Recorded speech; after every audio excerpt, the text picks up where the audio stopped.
joining me on this crisp autumn day. I am Lynne Grobsky, ministerial intern at the Mattituck Unitarian Universalist Society in Woodbury. Our Sunday service brings together both the Mattituck Unitarian Universalist Society and the Unitarian Universalist Church of Meriden. On this last Sunday of November, we continue with the theme of healing. Today, we explore how expressing our feelings of gratitude and other emotions help us. Don't leave your broken heart at the door. Bring it to the altar of life. Don't leave your anger behind. It has high standards, and the world needs vision. Bring them with you, and your joy, and your passion. Bring your loving, and your courage, and your conviction. Bring your need for healing, and your powers to heal. There is work to do, and you have all that you need to do it right here in this room. That is Your Broken Heart by Reverend Angela Herrera. Welcome, everybody. Hold me, never let me go. Hold me like the leaves on the ends of the branches. And when I die, let me fly, let me fly through the air like the leaves when they're falling. Hold me, never let me go. Hold me like the stars in the sky high above me. And when I die, let me fly, let me fly through the air like the stars when they're falling. Hold me, never let me go. Hold me like the leaves on the ends of the branches. And when I die, let me fly through the air like the leaves when they're falling. Hold me, never let me go. Hold me like the stars in the sky high above me. And when I die, let me fly through the air like the stars when they're falling.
In Unitarian Universalism, the chalice is our most powerful symbol.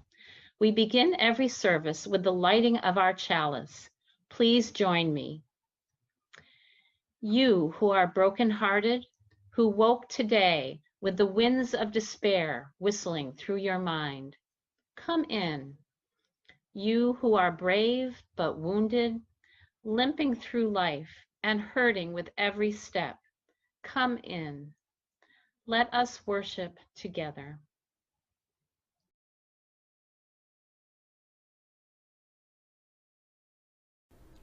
In My Heart, A Book of Feelings by Joe Wytek, illustrated by Christine Rusi.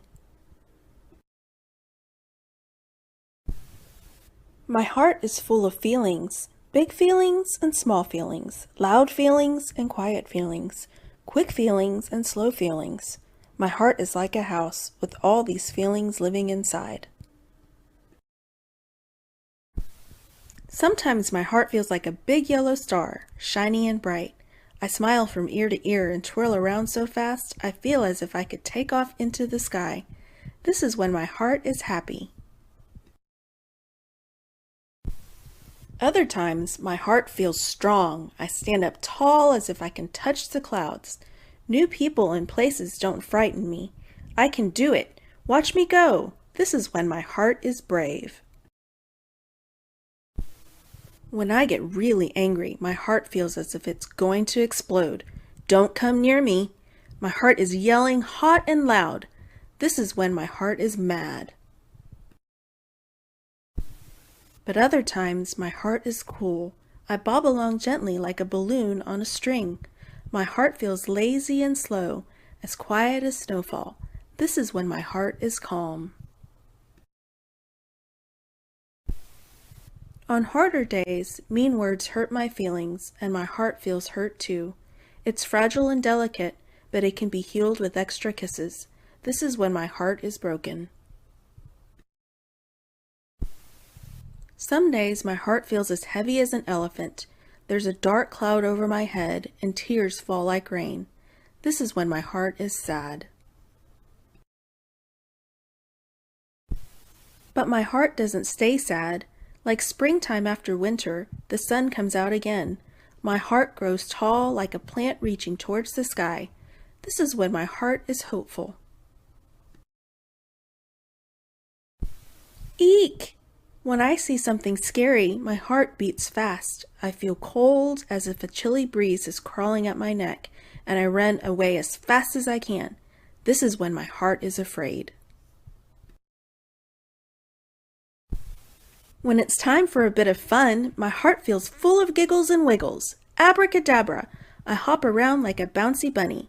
This is when my heart is silly. Sometimes I hide my heart away where no one can see, like my own small treasure. I don't want anyone to look at me. Safe on my swing, I can watch the world from up above. This is when my heart is shy.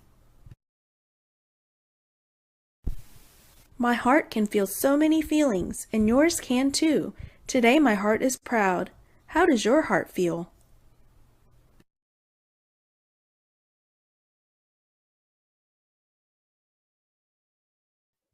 This reading is from a book called Spilling the Light, a book of meditations on hope by Reverend Teresa Soto, who is also a Meadville Lombard alumni. If I sent you a text, it would say simply, "I have good news. Would you text me back?" If I sent you a note on my very best note card with a sticker and a postage stamp that said, "You are not going to believe this," in a way meant to allow you to suspend some disbelief, not tease you for being skeptical, would you read the inside? You are used to casual mentions of the place where you belong, faith, ethics, love in action. But what if more were possible? What if you had a sign, garish, neon, bringing with enthusiasm the occasional blink and an ongoing bug zapper buzz? You are the oasis. You are the hospital for broken hearts. Whatever it is that keeps you shy, reserved, appropriate in telling where it is that folks can belong and grow back their injured heart is worth a challenge. Grow unashamed at your own healing and connection. Grow proud of your diligence in keeping mutually dependent promises. Grow affectionate and supportive toward your community, even though it is imperfect. But most of all, be foolish for love, tenderhearted for love, and bold for love. Boldly, you must hang your light, neon, buzzing bright, and do not be chagrined when your light blinks. It is a silent song of yes, you are welcome here. Boldly give your love and arrive at your joy. This little light of mine, I'm gonna let it shine. This little light of mine, I'm gonna let it shine. This little light of mine, I'm gonna let it shine. Let it shine, let it shine, let it shine. I've got the light of grace, I'm gonna let it shine. I've got the light of grace, I'm gonna let it shine. I've got the light of grace, I'm gonna let it shine. Let it shine, let it shine, let it shine. We've got the light of love, we're gonna let it shine. We've got the light of love, we're gonna let it shine. We've got the light of love, we're gonna let it shine. Let it shine, let it shine, let it shine. This little light of mine, I'm gonna let it shine. This little light of mine, I'm gonna let it shine. This little light of mine, I'm gonna let it shine. Let it shine, let it shine, let it shine.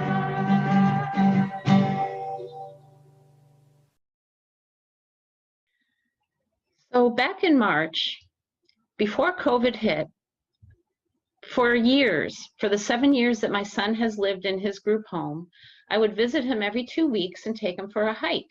It was our little ritual.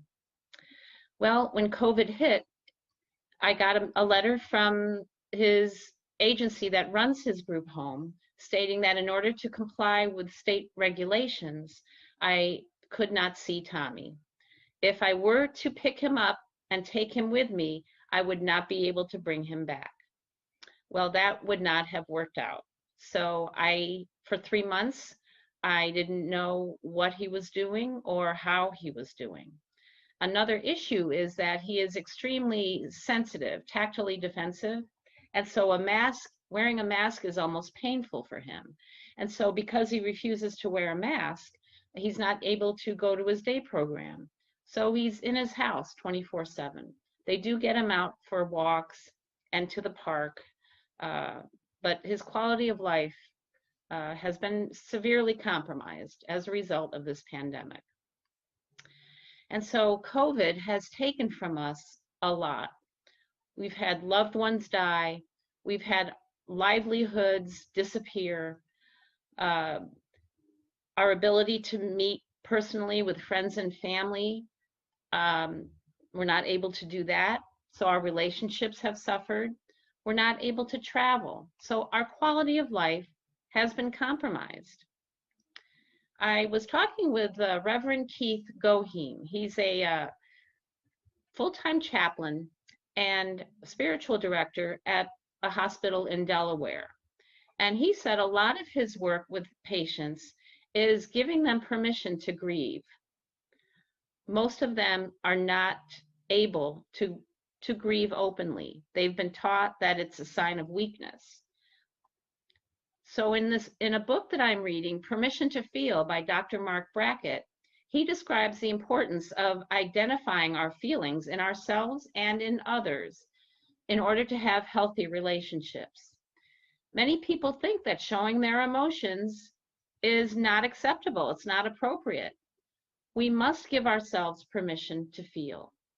And so within the context of church services, lamentation has been an important way to allow congregants to grieve, to feel. And my professors, and I agree with them, say that we don't do enough lamentation in church. And so I would like to offer some lamentation. Psalm 88. Oh, beloved, heart of my heart, I call to you for help by day. I cry out in the night. Let my prayer come before you. Bend your ear to my cry. For my soul is full of troubles, and my life seems like dust. I have fallen into a pit of despair. I have no strength, and I feel powerless, like one from whom you have turned. Like the soil people walk upon, you alone can comfort me in this abyss, in the darkness of fear. Separation from you is an agony. Hopelessness threatens to overwhelm me. Through you alone can I pray for my enemies, for those who ignore my plight. I am in a prison, chained by fear. I am weary of tears. Every day I call upon you, O beloved. I lift up my hands in supplication. Will you raise me from this living death? Will you mend a broken heart? Let not your steadfast love pass me by. Have mercy on me, O Comforter.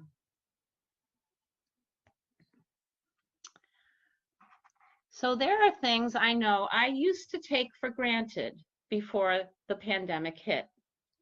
Going to a party, going to concerts or shows, visiting family members in nursing homes, gathering with friends and family for the holidays, getting a haircut without a mask, children in school with no masks. Those were the good old days, weren't they? However, there are some silver linings that are coming out of this pandemic that we would benefit from being grateful for. There are families spending more quality time together. When I would run around my neighborhood, I saw more children and their parents outside playing than I've ever seen before.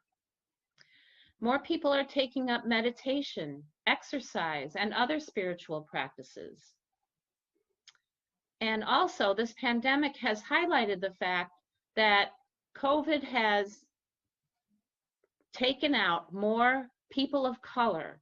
So the highlighting of racism and classism and white supremacy in this country have been brought to the forefront. On the other hand, stories of human kindness and resiliency have come out of this pandemic, like the following from the Week magazine, and I quote, "A Canadian couple organized a unique wedding that took place at the United States-Canadian border so that families from both countries could attend despite COVID border restrictions. Lindsay Close and Alex Leckie, both 29, said their vows last month on a pier in New Brunswick. Across the river in Calais, Maine, family and friends celebrated with them on the other pier and on a boat. Close and Leckie had planned to postpone their wedding until next year, but they couldn't wait any longer. So Close proposed the Plan B wedding. And she says, it turned out to be a lot more special than anything else we could have done." And there's another story, again from the Week magazine. The pandemic has turned an increasing number of Americans into citizen scientists. Programs such as Nest Watch and SciStarter let amateurs share data on wildlife in areas where universities don't have funding to send out naturalists. With people stuck at home and able to devote more time to nature, and professionals less able to travel, submissions to these programs have risen as much as 41% this year. More people, and I quote, more people are seeing the citizen science approaches and collective effort towards discovery as our best hope toward figuring out how we live together on this planet, said ecologist Karen Cooper. So in this holiday season of Thanksgiving, it is doubly important to have gratitude in our hearts so that we are not pulled into the rabbit hole of despair.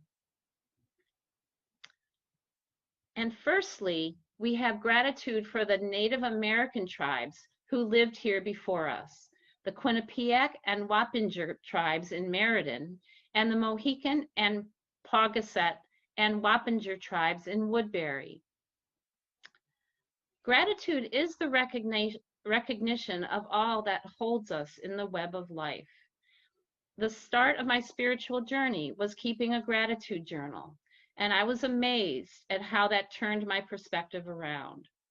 Gratitude, I have found, is the fuel for prosperity. When you're grateful for what you have, you don't feel the need to keep bringing in more things, and that allows other things to come in. So it's very important.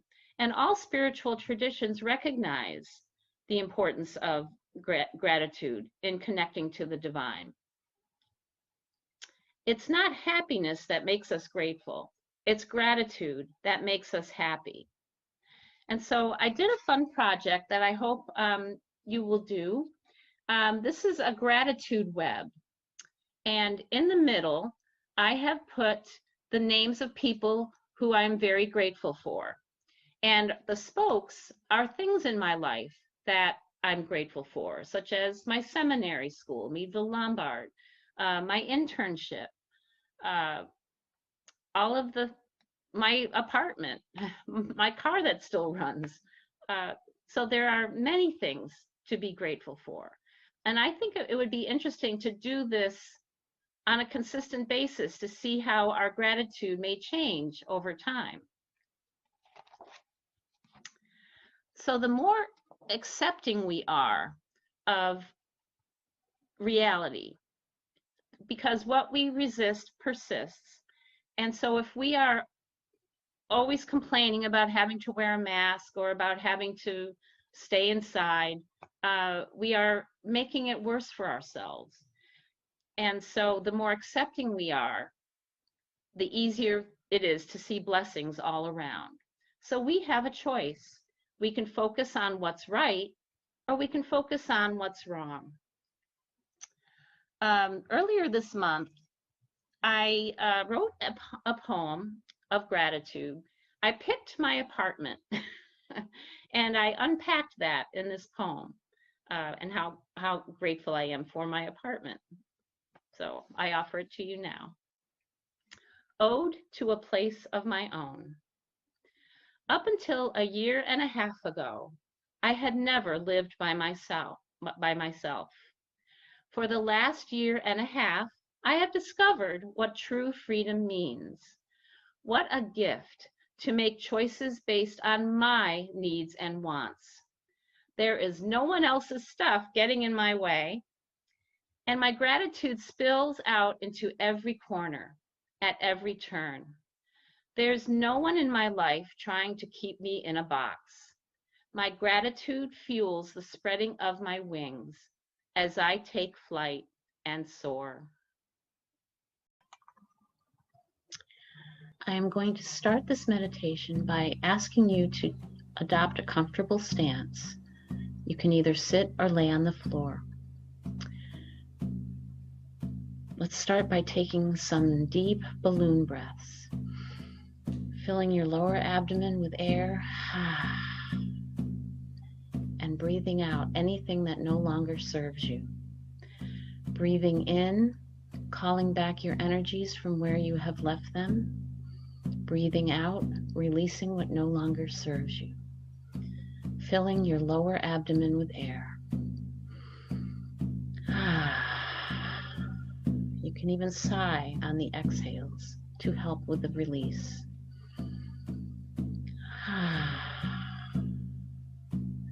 Feeling your shoulders fall away from your ears. Feeling all the muscles in your legs let go. The muscles in your back relax. The muscles in your arms and your hands, just let them lay limply in your lap. All the muscles in your shoulders, your neck, and all those little muscles in your face, just let them go.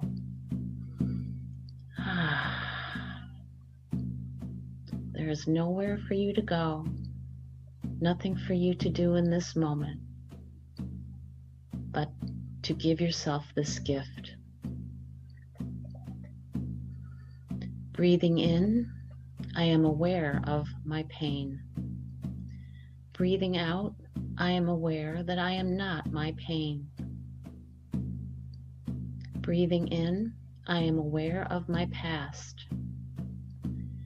Breathing out, I am aware that I am not my past. Breathing in, I am aware of my anger. Breathing out, I am aware that I am not my anger. Breathing in, I am aware of my despair. Breathing out, I am aware that I am not my despair. Breathing in, I am aware of peace. Breathing out, I am aware that I am worthy of peace. Breathing in, I am aware of love. Breathing out, I am aware that I am worthy of love. Breathing in, I am aware of joy.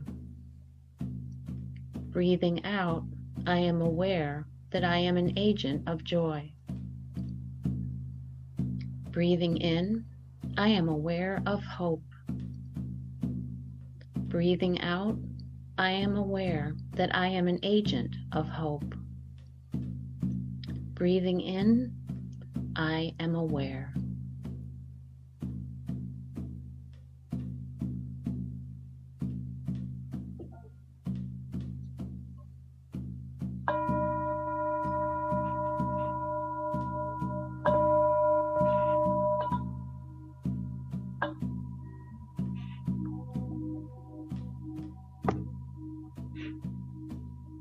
And when you're ready, you may open your eyes and wiggle your fingers and toes.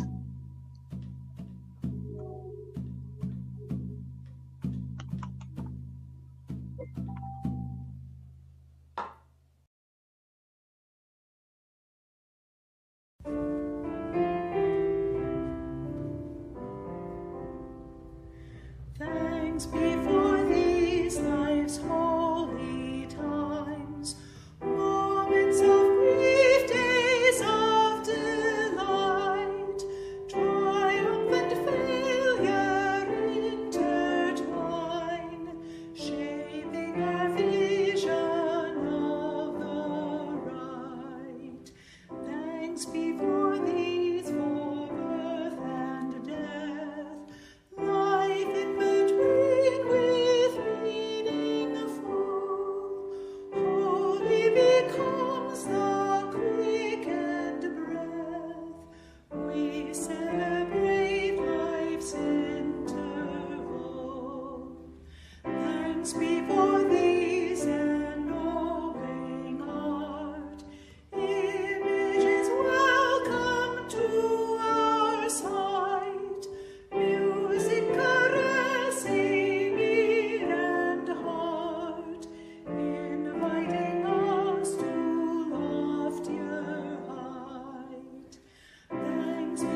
to share this holy way. Thanks be for these we celebrate. Sing and rejoice, our trust declare. Praise our faith into our fate. Bless now the destiny we share. Dear Holy Spirit, we who are gathered online here today are aching for the chaos to end, for the pandemic to end, for the current administration to end in peace, with a helpful transition for President-elect Joe Biden. We are aching over the pervasive racial injustice, for the end to police brutality. The list goes on and is much too long. We grow so weary. Please help us to know that this too shall pass, that all will be well. Please help us to feel gratitude for what we do have in our lives. May it be so. Amen.